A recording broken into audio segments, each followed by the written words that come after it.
Bien-aimés frères en Christ, je voudrais vous saluer dans le nom précieux de notre Seigneur Jésus-Christ, le roi des rois, le Seigneur des seigneurs, celui qui nous a sauvés, celui qui nous a donné la vie, celui qui nous a donné la paix. Ce jour est un jour solennel, le jour du Seigneur, le jour où il est ressuscité d'entre les morts, où dans le monde entier, les enfants de Dieu se retrouvent pour le célébrer, pour le glorifier. Mais comprenez que dans ce contexte, ce sera différent. Oui, parce que notre situation nous l'impose. Et au travers de ce message, nous voudrons nous encourager les uns les autres, afin que notre foi ne défaille point, mais que nous soyons forts. Nous allons parler d'une déclaration que les enfants d'Israël ont eu à faire. Josué, vers la fin de sa vie, arrivé à un certain moment, a posé cette grande question. Et la déclaration qu'a faite les enfants d'Israël, cette déclaration mérite d'être revue ensemble. C'est pourquoi je vous invite à lire avec moi dans le livre de Josué au chapitre 24, versets 15 à 24. Si vous l'avez trouvé, je le lis. Et si vous ne trouvez pas bon de servir l'Éternel, choisissez aujourd'hui qui vous voulez servir, ou les dieux que servaient vos pères au-delà du fleuve, ou les dieux des Amoriens dans le pays desquels vous habitez. Moi et ma maison, nous servirons l'Éternel. Le peuple répondit et dit, loin de nous la pensée d'abandonner l'Éternel et de servir d'autres dieux. Car l'Éternel est notre Dieu. C'est lui qui nous a fait sortir du pays d'Égypte, la maison de servitude, nous et nos pères. C'est lui qui a opéré sous nos yeux ces grands prodiges et qui nous a gardés pendant toute la route que nous avons suivie parmi tous les peuples au milieu desquels nous a passés. Il a chassé devant nous tous les peuples, les Amoriens qui habitaient ce pays. Nous aussi, nous servirons l'Éternel, car il est notre Dieu. Josué dit au peuple, vous n'aurez pas la force de servir l'Éternel, car c'est un Dieu saint, c'est un Dieu jaloux. Il ne pardonnera point vos transgressions et vos péchés. Lorsque vous abandonnerez l'Éternel et que vous servirez des dieux étrangers, il reviendra vous faire du mal et il vous consumera après vous avoir fait du bien. Le peuple dit à Josué, non, car nous servirons l'Éternel. Josué dit au peuple, vous êtes témoins contre vous-même que c'est vous qui avez choisi l'Éternel pour le servir. Il répondit, nous en sommes témoins. Ôtez donc les dieux étrangers qui sont au milieu de vous et tournez votre cœur vers l'Éternel, le Dieu d'Israël. Et le peuple dit à Josué, nous servirons l'Éternel, notre Dieu, et nous obéirons à sa voix. Merci Seigneur pour ta bonne parole.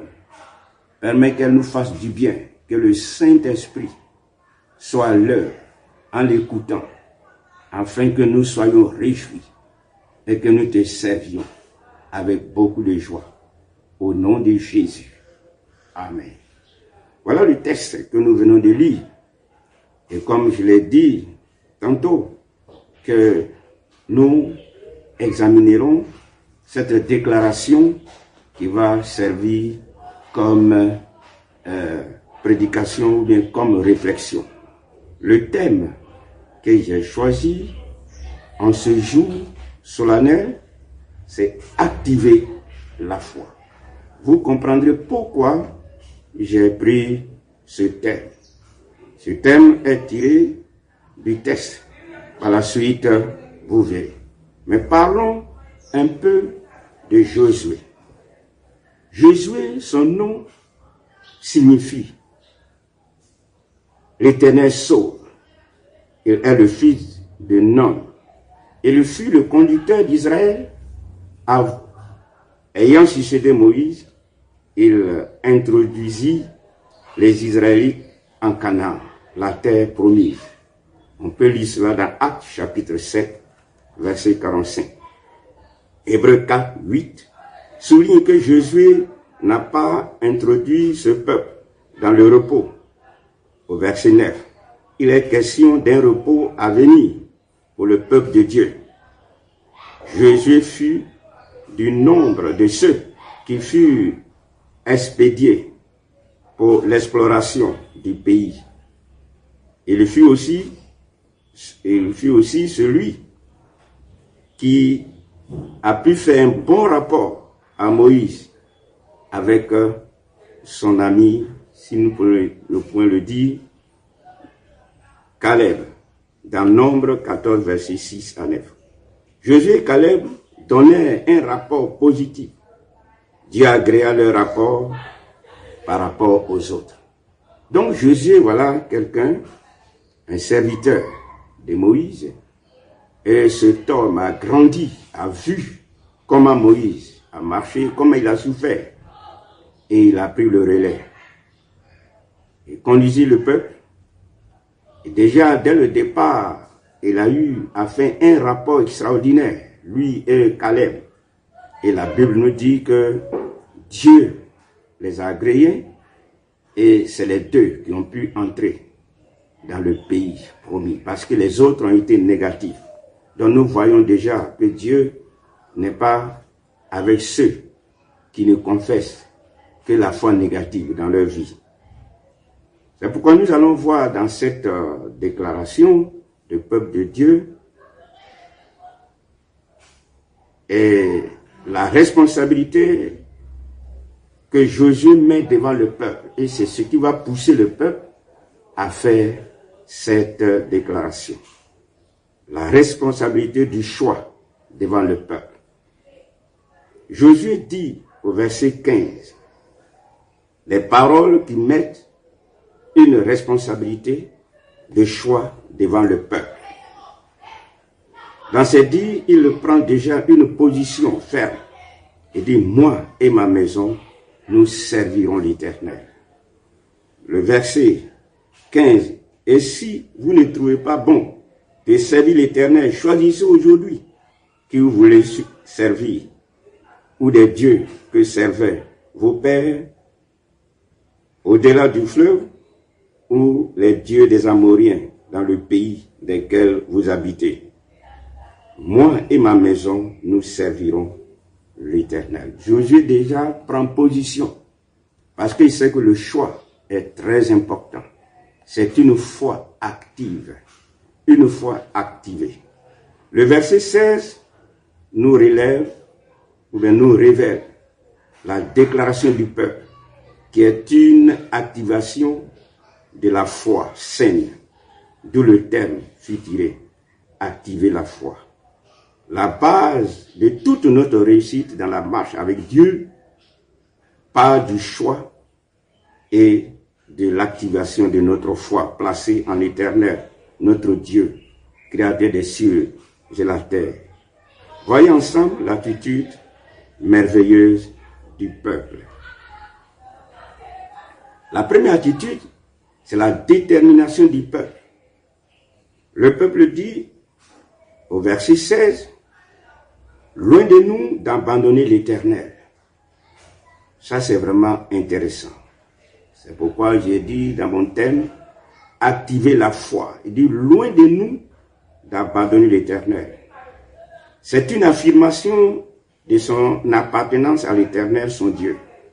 Appartenir à Christ est la chose la plus merveilleuse qui existe sur la terre. Cette attitude est un acte de foi et d'engagement. Oui, bien-aimés frères, voilà une déclaration très importante qui concerne à tous. Quelle que soit notre position, quel que soit notre rang, nous avons besoin de dire loin de nous d'abandonner l'Éternel. Oui, la Bible déclare que ceux qui s'éloignent de Dieu périssent, mais ceux qui s'approchent de lui, alors Dieu vient les secourir. Et dans Psaume 73, l'auteur dit « M'approcher de Dieu, c'est mon bien ». Donc c'est une déclaration très importante. La deuxième attitude, ou bien dans toute cette première attitude que nous examinons, de loin de nous de servir d'autres dieux. Voilà encore, quand la foi est active, on peut dire ceci, loin de nous de servir d'autres dieux. Toujours au verset 16, cette détermination tranche et donne une position en ce qui concerne le service de Dieu. Oui, le service de Dieu est un service noble, est un service de position. C'est un service où il faut être déterminant et dire, loin de nous, de servir d'autres dieux. Oui, il y a beaucoup de dieux dans notre monde, beaucoup de dieux, mais il y a un seul qu'il faut suivre. Cette détermination démontre la confirmation de la foi en leur Dieu.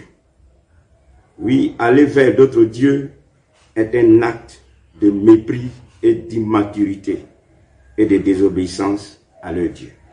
Oui, lorsque nous allons loin du vrai Dieu, alors c'est un acte de mépris, un acte de désobéissance, un acte d'immaturité. Et je voudrais nous encourager à avoir cette attitude de détermination, loin de nous d'abandonner l'Éternel, loin de nous de servir d'autres dieux.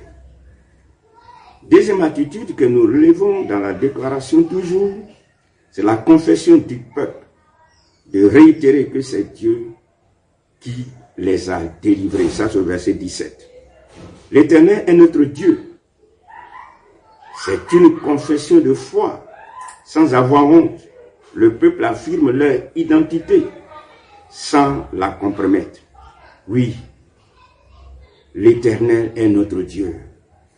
Est-ce que nous pouvons le dire haut, que Dieu, l'Éternel est notre Dieu, Jésus-Christ est notre Sauveur, Jésus-Christ nous aime, Jésus-Christ nous a sauvés, Jésus-Christ nous donne la vie, la paix et la joie, il est le chemin, la vérité et la vie. Oui, la confession du peuple, de réitérer que c'est Dieu qui les a délivrés. Est-ce que nous nous rappelons comment Dieu nous a délivrés? C'est cette déclaration qui peut nous aider à aller de l'avant et activer notre foi. Et Dieu aussi, c'est lui qui les a fait sortir du pays d'Égypte. L'Égypte est l'image du monde dans la parole de Dieu. Le monde avec tout ce qu'il concerne, ou tout ce qui le compose. L'esprit dans lequel le monde marche. C'est pourquoi dans la parole de Dieu, la déclaration qui est faite dans les épîtres, dit, n'aimez point le monde, ni ce qui est dans le monde.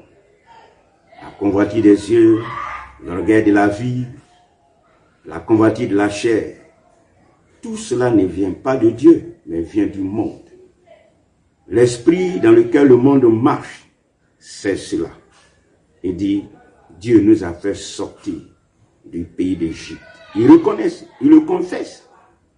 Et je voudrais que cela aussi, nous confessons cette foi, afin de ne pas nous éloigner de Dieu, afin de ne pas abandonner le Seigneur, le Dieu de toute éternité.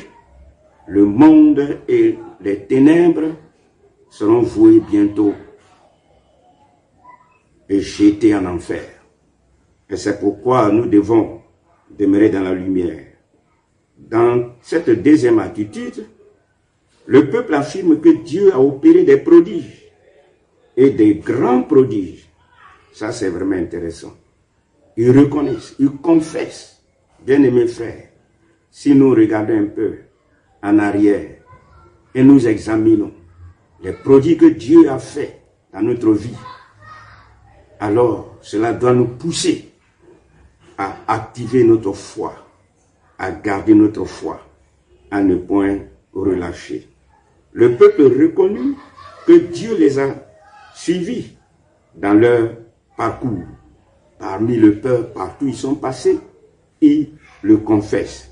Ah, ça c'est vraiment important de le confesser.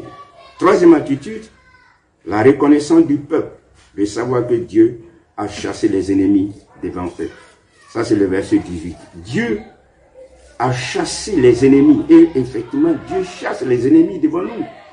Depuis que nous sommes convertis, sachons que Dieu n'a cessé de chasser les ennemis devant nous. Des ennemis qui essaient de nous empêcher de faire notre marche, de continuer avec le Seigneur. Dieu les a chassés. Il dit Dieu a fait reculer les obstacles. Oui, Dieu recule les obstacles. Vous pouvez énumérer vous-même les obstacles que Dieu a reculés. Le peuple réitère de servir Dieu. Ah, c'est vraiment intéressant. Il réitère dans ce verset. Ils serviront Dieu. Lorsque Josué prend une parole où Jésus les interroge, où Jésus les amène dans une réflexion profonde, il les ressort. Le peuple dit, nous servirons l'Éternel. Oui, bien-aimés frères, servir Dieu, il n'y a rien de tel. C'est le bonheur, c'est la joie. C'est vrai, servir Dieu, il y a beaucoup de difficultés, bien sûr. Il y a des moments où nous pouvons connaître les temps difficiles, mais il est important qu'avec le Seigneur, nous sortons toujours vainqueurs. L'histoire biblique nous le dit. On a un texte ou bien une histoire que la Bible relate concernant la vie de Job qui nous détermine combien de fois la souffrance aussi a une limite. C'est vrai, la souffrance est venue, mais Dieu a trouvé les solutions. Le verset 21, et le peuple réitère toujours, nous servirons l'Éternel. Le verset 24, voici les déclarations. En conclusion, nous allons tirer de cette déclaration certainement une leçon, c'est-à-dire une réflexion. Pourquoi avons-nous dit que la foi active est importante et nécessaire? Pourquoi? Parce que cette foi-là, elle se déplace et rien ne peut l'empêcher, ni l'arrêter. Je m'explique ici, il dit la foi se déplace. Oui, elle se déplace parce qu'on peut nous bloquer, on peut nous chasser, on peut faire ce que nous voulons. C'est ou bien ce que les gens veulent de nous. Mais la foi active se déplace. Rien ne peut l'arrêter. La situation que nous vivons actuellement doit nous instruire. Les églises sont fermées. Les chrétiens sont dispersés. Ils ne peuvent pas se retrouver pour activer leur communion fraternelle. Nous nous sommes éloignés des uns des autres. Mais cela n'empêche pas notre foi d'être active. Oui, la foi reste active. On peut toujours aimer le Seigneur comme si nous étions ensemble. Garder notre amour pour le Seigneur. Ce que nous avons prévu pour Dieu, pour notre Seigneur Jésus-Christ et pour son œuvre reste active ou bien reste activé. Oui, c'est vraiment important. Ce mot reviendra constamment activé. Nous connaissons si ton appareil est activé ou bien l'Internet est activé. C'est très important, il y a toujours une connexion. Sans changement, parce qu'on est activé. Par exemple, les offrandes. Donner ces offrandes. Par exemple, la dîme que nous donnons au Seigneur. Rien n'influence notre foi, puisque notre foi est activée. Nous trouvons les moyens ou bien les indications qu'on peut nous donner de pouvoir donner parce que notre foi, c'est une foi activée. Une foi qui est magnifique, qu'on ne peut pas arrêter. L'autre réflexion dans cette conclusion, c'est être connecté au Seigneur. Si nous venons à l'activité que nous avons présentement, ce que nous vivons, il y a deux pensées qui y sortent. D'abord, la première pensée, c'est que nous devons nous connecter au Seigneur, nous préparer et croire qu'il est Dieu et nous devons demeurer dans une vie de sainteté et de pureté car Jésus vient bientôt. Certainement, on en reviendra. Mais, je voudrais dire ou souligner que nous devons rester connectés au Seigneur et croire qu'il est au contrôle de la situation qui prévaut actuellement. Si Dieu n'avait pas donné une limite à ce microbe pernicieux et criminel, c'était vraiment une catastrophe. Oui, Dieu a donné limite. C'est pourquoi déjà même avec les hommes peut dire la distance qu'il faut observer, c'est une limite. Se laver les mains régulièrement, c'est une limite. Ne pas s'embrasser, c'est une limite. Ni faire des accolades et autres mesures prises prouvent qu'une limite est donnée à ce coronavirus Covid-2019. Oui, il y a une limite. Parce que s'il n'y a pas de limite, mais on allait voir les cadavres dans les rues. S'ils sautaient, s'ils faisaient, mais il y a une limite qui lui a été donnée. Et nous devons croire que Dieu est à l'œuvre. Sachons que Dieu peut nous délivrer de ce microbe pernicieux et criminel. Invoquons notre Dieu. Si nous lisons dans Psaume 107, il dit « Criez à l'Éternel », vous pouvez le lire après. Il est crié à l'Éternel et le Seigneur les délivra de leur angoisse. Oui, nous sommes angoissés. Nous sommes complètement dans une situation difficile. Crions à l'Éternel, quel que soit l'endroit où nous nous trouvons. Et nous devons le faire avec foi. Et l'autre élément, et j'avais les deux pensées, vivons une vie de sanctification en étant prêts pour le retour du Seigneur.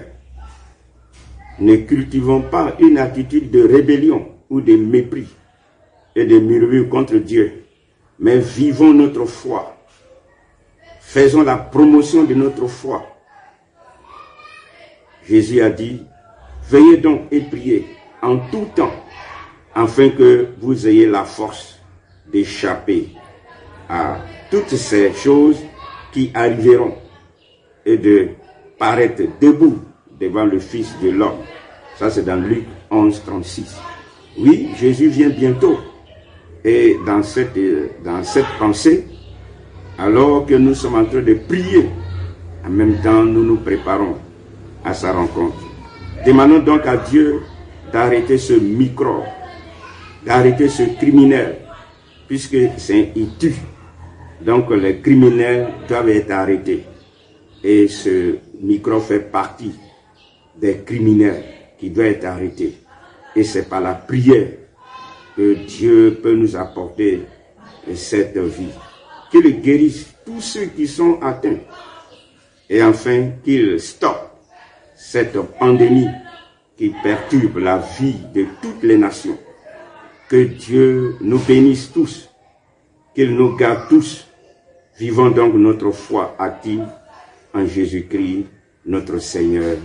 Amen.